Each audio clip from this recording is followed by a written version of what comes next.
Recuerdo con gracia y con cierta inquietud que en jerga gamer se utiliza el término manco para referirse a un jugador que se equivoca mucho.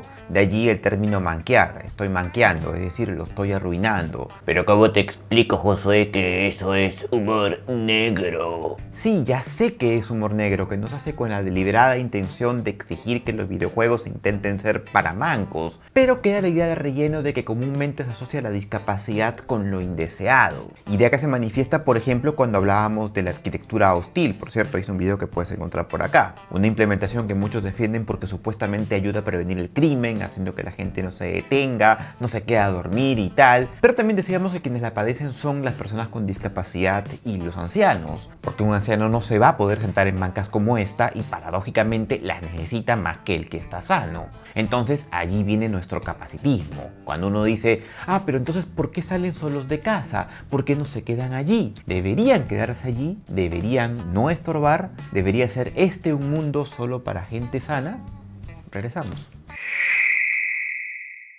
Como he contado en más de una ocasión, mi hermana es una persona discapacitada, tiene esclerosis múltiple y está postrada en una silla de ruedas. Naturalmente, por su discapacidad sale poco de casa y las veces que sale necesita de una o más personas que la saquen. Ya me dirás tú, pero ¿por qué una persona así sale de casa? Bueno, sale por muchos motivos. Sale al médico, sale a hacer gestiones y sale a pasear, porque no le vas a negar uno de los pocos gustos que le quedan. Y como no todos tienen la suerte de tener un auto y todo un equipamiento para transportar a una persona así, pues a veces toca llevarla en su silla de ruedas. Sin embargo, luego te encuentras una ciudad con estas rampas, que nos hace llamarlas parte de la arquitectura hostil porque claramente no han sido hechas con la voluntad de frenar el desorden y, a juzgar por su forma, tampoco han sido hechas con inteligencia en lo absoluto. Son, digo yo, unas rampas para supercapacitados.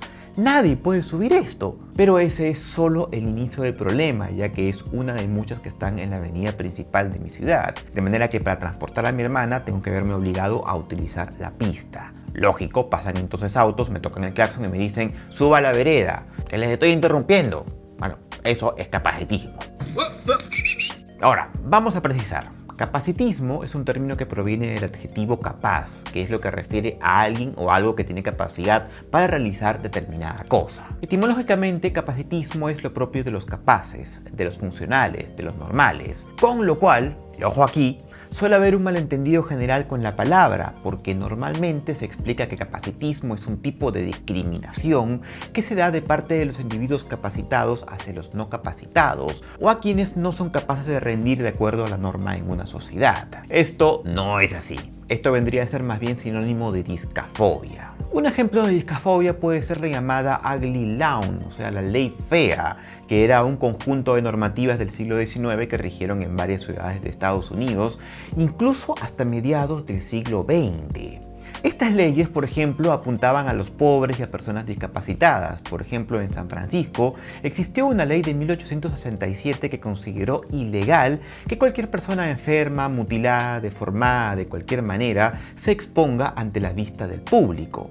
Otro ejemplo mucho más siniestro puede ser el programa de eutanasia Action 4 en la Alemania de Hitler, decreto que autorizaba el asesinato de pacientes seleccionados con diagnósticos de trastornos neurológicos y psiquiátricos crónicos. Este programa se calcula que mató a unas 70.000 personas discapacitadas oficialmente y hasta 200.000 extraoficialmente. Bueno, eso es discafobia.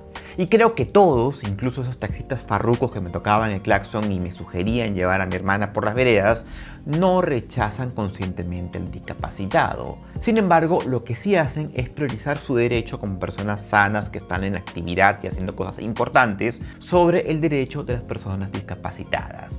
Esa es la diferencia. ¿Dónde pones el énfasis? ¿En reducir los derechos de las personas discapacitadas, incluso el derecho a la vida, en el caso de la discafobia, o en priorizar el derecho de las personas capaces cuando entren en conflicto con el de las personas discapacitadas, en el caso del capacitismo, también llamado sanismo? Esta confusión no es menor y de hecho es importante que la tomes en cuenta porque de hecho si vas a ver Wikipedia en español hay actualmente una sugerencia de fusionar la entrada de capacitismo con la de discafobia, cosa que no ocurre en inglés donde el tema está mucho más desarrollado y por supuesto no se resume ni se puede resumir en que lo uno es más peligroso que lo otro. Los dos están mal y los dos pueden ser igualmente peligrosos. La discafobia por acción directa y el capacitismo de modo indirecto, pero repito, repito, y por eso en parte también hago este video, que en el mundo hispano aún nos cuesta tomar conciencia de eso. Pero créeme si te digo que cuando te toca, cuando no estás del lado de los sanos, lo entiendes perfectamente. Y no hace falta llegar a una silla de ruedas. Espera que envejezcas, porque como decía el abuelo Simpson, te va a pasar a ti. Y te va a pasar a ti. Según datos de la ONU, en América Latina y el Caribe existen aproximadamente 85 millones de personas que viven en situación de discapacidad, lo que equivale al 14.7% de la población.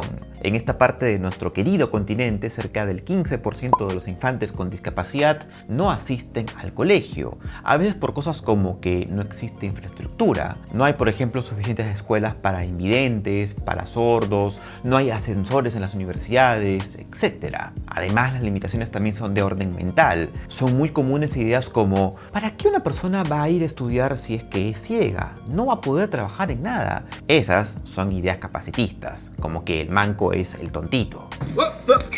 Ah, y volviendo a los videojuegos, mira, acá te estoy pasando algunas noticias de gente que juega videojuegos con los pies y te aseguro que jugarán mejor que yo al Fortnite. Pero repito, hay que tener empatía y dejar la concepción negativa de que las personas con discapacidad, incluidas las que están en el espectro funcional, son menos que las que no tienen discapacidades. Y sí, ahora mismo me dirás, porque los conozco como hijos, ya comenzaste con tus cosas de zurdo. Mira, este no es un canal para hablar de izquierdas ni de derechas. Este es un canal donde hablamos en buena onda, con un café o con una cerveza, y hablamos sobre temas que nos ayudan a ampliar nuestra conciencia. Y sí, eso en mayor o menor medida nos lleva a ser críticos con la sociedad, sino cómo uno se vuelve más consciente si no quiere dar su brazo a torcer. Bueno, por ahí vamos, así que la idea de este video no es tanto criticarte, sino evidenciar algunas cosas que podemos corregir por el bien de todos, sin que ello necesariamente te lleve a traicionar tu esencia. Lo cortés no le quita lo valiente, como decía mi abuelita. Otra objeción común es, pero ¿de qué forma se le puede ayudar a las personas con discapacidad si no es bajando la valla? Eso sería un despropósito. Tendríamos que nerfearnos para que el discapacitado sienta que el mundo está a su nivel. Bueno, resulta que es todo lo contrario. Es hacer que la sociedad se esfuerce un poco más, que ponga un poco más de sí, que se las ingenie por integrar a todas las personas, esfuerzo que nunca está de más, ya que al final tiene un retorno de beneficios para la sociedad en conjunto. Pongamos un ejemplo sencillo. Imaginemos que en tu ciudad los buses urbanos no tienen espacios para personas en silla de ruedas. Obvio que si queremos esos espacios, 1, el bus tiene que reducir su capacidad y 2, hay que invertir en reingeniería para que el vehículo esté adecuado correctamente. Bueno, sí es un esfuerzo, es costoso, hay una inversión ahí, pero primero ese esfuerzo le dio trabajo a mucha gente y luego ese bus queda listo para ser utilizado por todo el mundo, incluidos los mismos transportistas, que uno nunca sabe cuándo necesitará hacer uso del transporte público. Y entonces será cuando por fin descubren la paradoja de nuestra sociedad, donde solo los sanos pueden utilizar el transporte público y barato. Las personas discapacitadas, por el contrario, tienen que pagar un taxi y encima les dicen ¿y para qué sales de casa?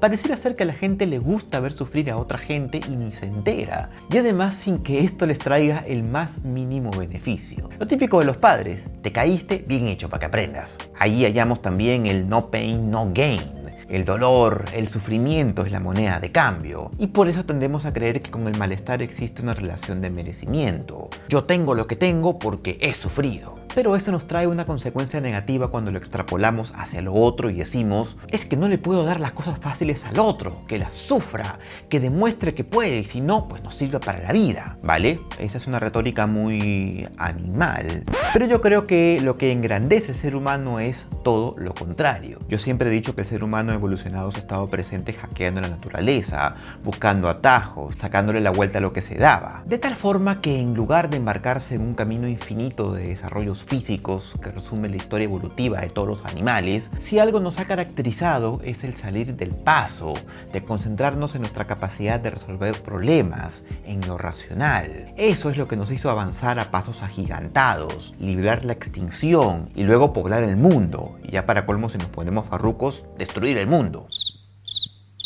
Es muy conocida esta apreciación de la antropóloga estadounidense Margaret Mead cuando le preguntaron cuál consideraba ella que fuese el primer signo de civilización en la humanidad. Mead afirmó que el primer signo de civilización en una cultura antigua fue un fémur que alguien se fracturó y luego apareció sanado. ¿Y por qué?, preguntaron sus alumnos, quizás esperando que les hablara de la rueda, del fuego u otra invención. Pero ella respondió que en el reino animal, si un individuo se rompe una pierna, es casi una muerte segura, porque no puede procurarse comida, ni agua, ni huir del peligro, lo que lo convierte en una presa fácil para otros depredadores. Ningún animal con una extremidad inferior rota sobrevive lo suficiente para que el hueso se suelde por sí solo. Por lo tanto, para la antropóloga, un fémur quebrado que se curó evidencia que alguien cuidó de la persona herida, que lo alimentó mientras reposaba, que lo protegió de la intemperie.